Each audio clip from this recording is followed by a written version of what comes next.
Hi, my name is Gareth Fuller. I work for a company called Project Development International, also known as PDI. We have developed a software which we've called DynaFlex, which you can see here. DynaFlex automates the process of dynamic analysis using Orcaflex to produce sea state limitation tables. The purpose of this tutorial is to demonstrate how to use DynaFlex to produce sea state limitation tables for a simple, flexible normal lay case. So this is an example of the sea state limitation tables that DynaFlex produces. We'll be producing a similar one in this tutorial. I expect you to have some experience with sea state limitation tables that look similar to this.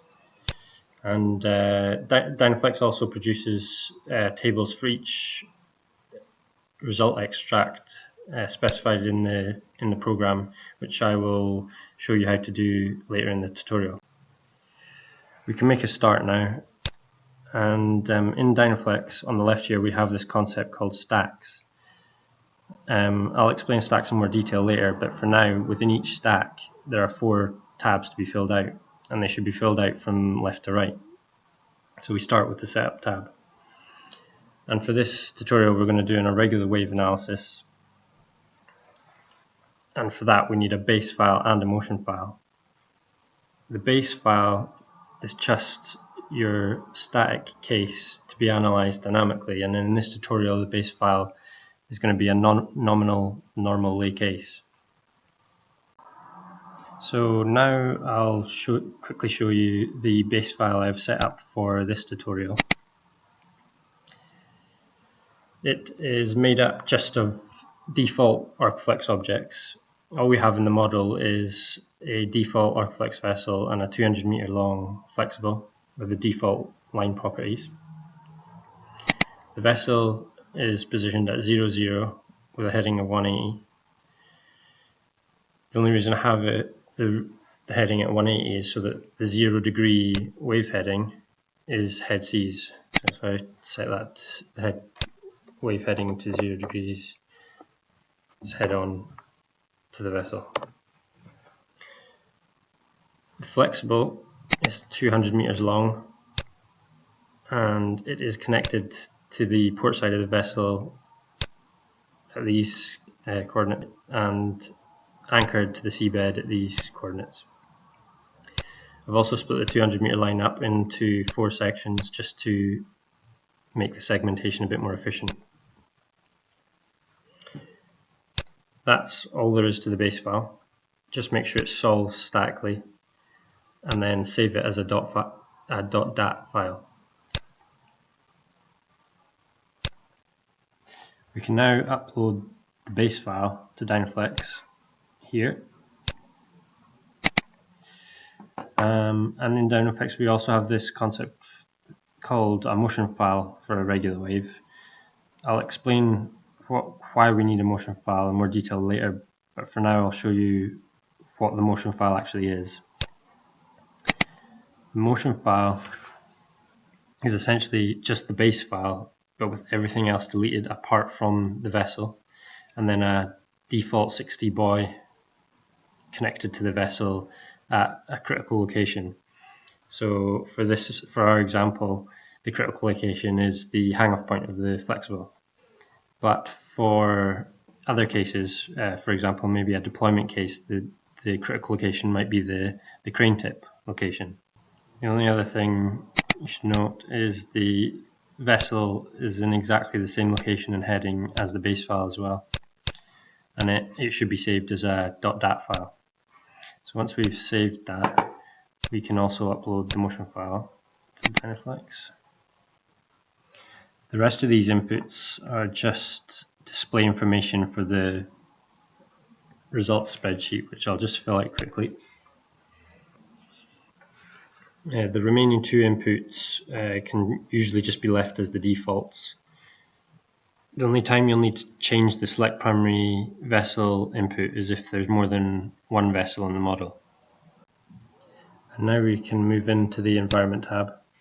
There's a lot going on in the environment tab, but to start with, just focus on the wave periods and the wave directions. The combination of these two inputs create your case matrix, which is here in the results spreadsheet, with your wave periods along the top and your wave directions down the side. And for this tutorial, we want wave periods from 6 seconds to 16 seconds in 1 second increments. And to do that, you have first TP 6, last TP 16, TP increment 1 second. And they're the default values actually. For wave directions, we want a full 360-degree set of wave directions. To do this, we want to go from 0 degrees to 330 degrees in 30-degree increments. And we input this here with first wave direction 0, last 330, and wave direction increment 30. And you can actually enter multiple rows of wave directions for alternative cases where you might want two sets of wave directions, like head seas plus or minus 30 degrees and stern seas plus or minus 30 degrees, missing all the directions in between so that it's more efficient. And once we have the wave periods and wave directions set up, we can move on to the HS inputs. We set a maximum and minimum HS so that DynaFlex knows how to find the optimum. So for each case in the case matrix, DynaFlex will run the simulation for each case. So each case will have a wave heading and a wave period. It will run the case for the maximum HS first. And if that passes, then that's fine. It saves the result, extracts the results here, and moves on. But if it doesn't pass, then the case is run at the minimum HS. If that fails, it records a total failure. But if that passes at the minimum HS, then DynaFlex knows that the optimum HS is somewhere in between the maximum and minimum, and performs an algorithm to find that optimum as quickly as possible. And that's what's done here in BeamSeas for this case. So if we just leave those as defaults, that should be fine. And then because we're doing an irregular wave study, we've got a few irregular wave type options here. And for this example, we'll just stick with John swap. As for the time origin method, this comes back to the motion file concept I talked about earlier. For each case in the case matrix, the motion file is run for a 3-hour storm for a regular wave analysis. And the time origin of a worst case event selected here is extracted from that 3-hour storm. So for example, for this case, if we go with maximum heave, for every case in the case matrix, the time origin of the maximum heave in a 3-hour storm will be extracted for that case. And this leads into the general tab. So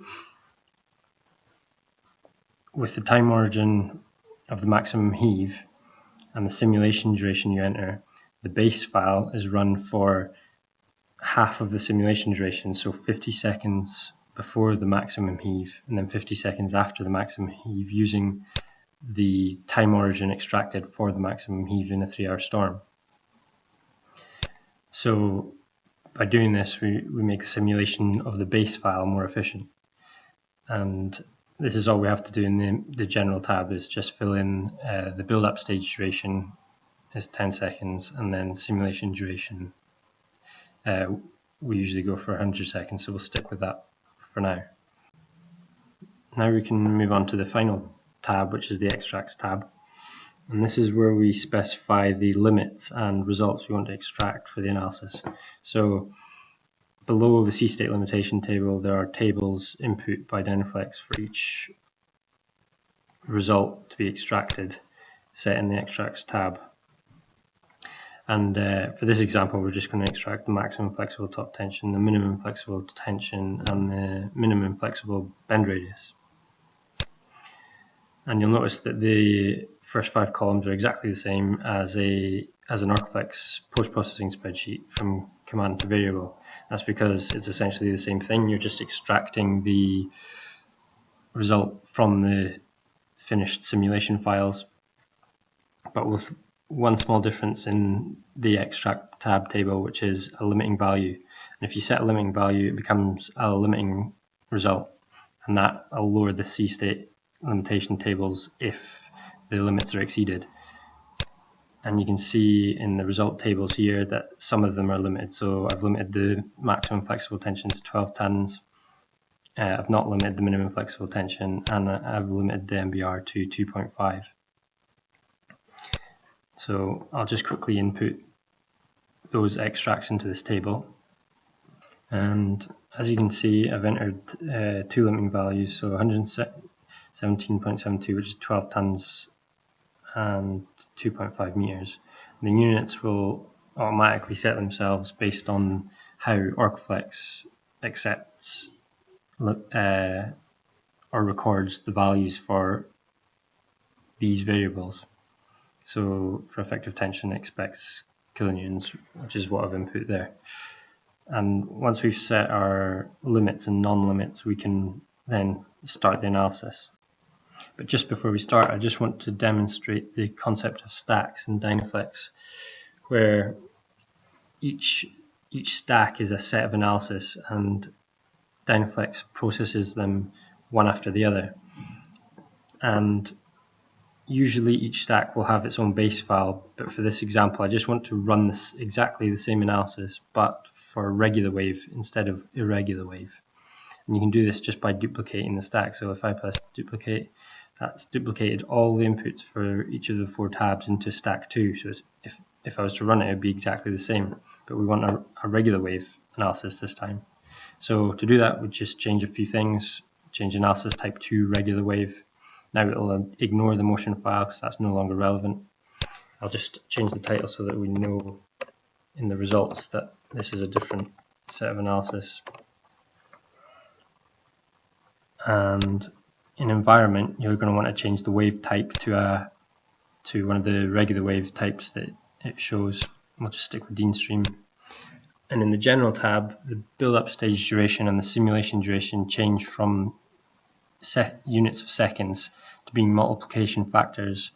So they're multiplication factors of the wave period of the specific case. So for the build-up stage duration, it will be 2 times the wave period, and then the simulation duration will be 5 times the wave period, depending on what it is for each case. We'll just stick with the defaults just now, which is 2 and 5. And in the extracts tab, you may want to change the sim period to only extract the results from the simulation duration rather than the whole simulation. So you can just change those to 1s. Now we can finally get the analysis running by clicking on the Run button. And this opens the simulation console, or the Run console, where it will show the output of the program as it runs through each of the cases in the case matrix and processes the results and reruns to find the optimum HS and so on. But to actually start the analysis, we click this Start button. But before you do that, just be aware this input is for concurrent simulations. So by default, DynaFlex will set it to 1 minus your core. But if that's going to be too heavy, then you may want to reduce that as well. So I'll leave it -7, and we can start the analysis. And this will run through stack 1 first. And to start with, it'll do the motions and get all the time origins to be used for the main simulations. And then once it's processed the stack 1 motions, it will do the actual stack 1 simulations for the irregular wave analysis, and then it will move on to stack 2. But because stack 2 is regular wave, it will only need to run the simulations for the simulation durations. So that's the analysis just finished. The console here shows you the total time of the simulation and the status of each of the runs, each Orcaflex run, with some information there. Now I'll just run through all the output files that DynaFlex produces. So wherever you have your base file saved that you upload to DynaFlex, the output folders will be created for each stack. So because we had 2 stacks, we've got 2 output folders. Stack 1 was our irregular wave study. So that's in output files 1, and stack 2 is our output files 2, which is the regular wave study. And within each stack or output files folder, you have the main results spreadsheet, and then an Orcaflex simulation case for every case in the case matrix. So for each wave heading and wave period combination, you have a simulation case, and you'll see they have the wave direction signified by D, so that's wave direction 330 degrees, and then P for period, so that's wave period 16 seconds, and then the significant wave height that the simulation is saved at. So these are HS 2.5, and if the optimum C state is lower, then it obviously saves it as a different HS or names it as a different HS. You also have, for irregular wave studies, you'll have a motions folder, which just contains all the motion files for each case in the case matrix, which are used to run 3-hour storms and extract your time origin. There's also a spreadsheet in this folder that describes or details each time origin for each file. Now let's have a look at the results spreadsheet. So as I showed before, the main sheet in the results spreadsheet is the C state limitation tables. You have the information we put in the setup tab at the top here. Then you have the C state limitation tables for your case matrix with your wave periods along the top and your wave directions down the side.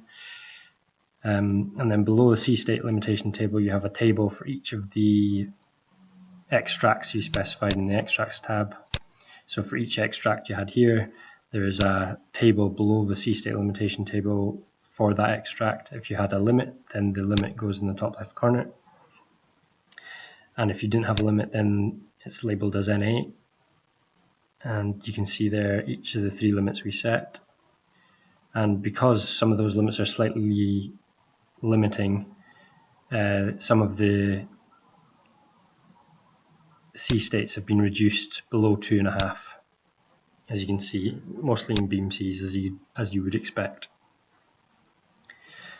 Also in the results spreadsheet, we have some other tabs. First, the input tab just lists all the inputs into the DynaFlex program so that you can reference that if you come back to the results later on, including each of the extracts that you specified. Then we have a simulation log, which logs every simulation that's run in DynaFlex and the state when it's saved. This is handy for finding unstable simulations. A successful simulation just states simulation stopped. If it's unstable, it'll say unstable. So that can be useful in those cases. The raw results tab just details the exact same as formatted results, except if a case fails at the minimum HS, then it's blanked out, and the results below are not included, so that the maximum values or minimum values don't include results where there's not an acceptable HS limit.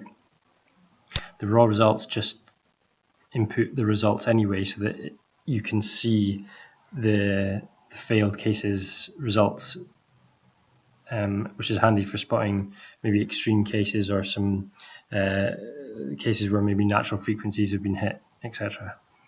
And then lastly, we have a standard Orcaflex post-processing sheet, just in case you want to do some post-processing on the output files. However, within DynaFlex,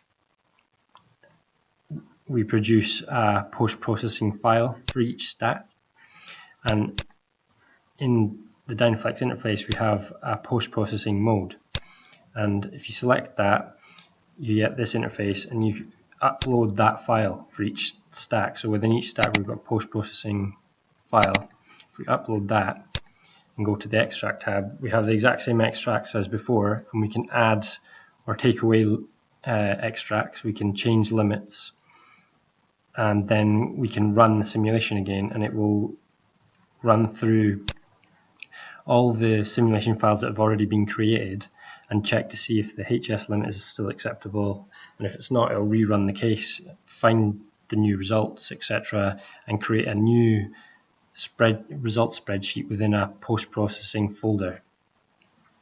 And that's all for this tutorial. Thank you for listening, and if you have any questions about DynaFlex or about this tutorial specifically, please send us an email at software@pdi-ltd.com.